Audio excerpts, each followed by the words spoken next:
कोणताही नाश्ता बनवला की आपल्याला त्यासोबत चटणीही बनवावीच लागते। नेहमी कोणती चटणी बनवायची हा प्रश्न असतो। तर आता इथे मी एक ग्लासभर पाणी गॅसवर गरम करायला ठेवलं आहे। त्याला उकळी आल्यानंतर त्यामध्ये 4-5 काश्मीरी मिरच्या टाकून घेतल्या आहेत आणि 4-5 तिखट मिरच्या टाकून घेतल्या आहेत। यामध्ये 2 फिक्या मिरच्या सुद्धा आहेत। तिखट तुम्ही तुमच्या आवडीप्रमाणे मिरच्यांमध्ये कमी जास्त करायचं आहे। 10 ते 15 मिनिट आपण हे असंच झाकून ठेवायचं आहे। पॅनमध्ये 1 चमचा तेल टाकून टोमॅटो अर्धे कापून मी असे भाजण्यासाठी ठेवलेले आहेत। सर्व टोमॅटो ठेवल्यानंतर त्यावर 2 मिनिट झाकण ठेवून आपण याला वाफ काढायची आहे। टोमॅटो थोडेसे असे भाजले जातात। याची मी साल न काढताच याची चटणी बनवणार आहे। तुम्हाला आवडत असेल तर तुम्ही साल काढू शकता। यामध्ये मी 2 चमचे डाळवं, 2 चमचे धणे, 1 चमचे जिरे, थोडासा हिंग, 6-7 लसणाच्या पाकळ्या आणि आल्याचे 4-5 तुकडे टाकून हे सर्व मिश्रण छान भाजून घेतले आहे। पाव चमचा हळद देखील टाकली आहे। ही चटणी तुम्ही आंबोळी, इडली, डोसे, पराठा, भजी, कोणत्याही प्रकारचा नाश्ता, सँडविच यासाठी तुम्ही वापरू शकता। तसेच लहान मुलांना देण्यासाठी सॉसच्या ऐवजी आपण या चटणीचा वापर करू शकतो। हे मिश्रण सर्व छान भाजून झाल्यानंतर याला आपण थंड करून घ्यायचं आहे आणि मग आपण हे मिक्सरमध्ये वाटून घ्यायचं आहे।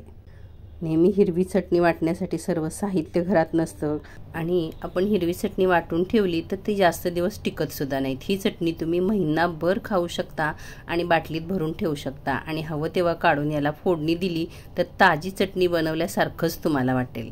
सर्व मसाला आपण मिक्सरच्या भांड्यात टाकून घेतला आहे आणि या मिरच्या ज्या आपण गरम पाण्यात टाकल्या होत्या त्या आपण काढून याच्यामध्ये टाकायच्या आहेत। याच्यामध्ये चवीपुरतं मीठ टाकून घेतलं आहे आणि अर्ध लिंबू पिळून घेतलेला आहे आणि ही चटणी आपण आता वाटून घ्यायची आहे। खूप गंधासारखी पेस्ट न करता आपण शेजवान चटणी जशी वाटतो त्या पद्धतीने वाटून घ्यायची आहे। याच्यामध्ये मी अर्ध लिंबू पिळला आहे आणि 1 चमचा गूळ पावडर टाकली आहे। तुम्ही 1 चमचा साखर सुद्धा टाकू शकता। चटणी आपण आता वाटून घेऊया। तुम्ही बघू शकता काय मस्त रंग आलेला आहे।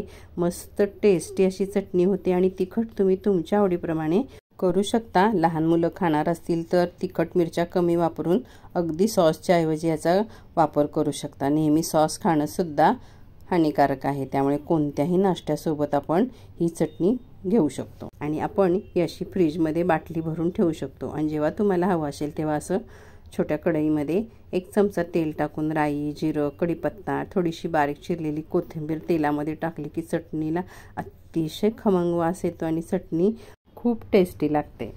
कोणत्याही नाश्त्यासोबत या चटणीचा वापर तुम्ही करू शकता, महिनाभर वापरू शकता। तर जरूर अशी चटणी करून बघा। कसा वाटला आजचा व्हिडिओ जरूर कमेंट्स करा आणि एकदा अशी चटणी बनवा। आवडल्यास लाईक, सबस्क्राईब, शेअर करा। धन्यवाद।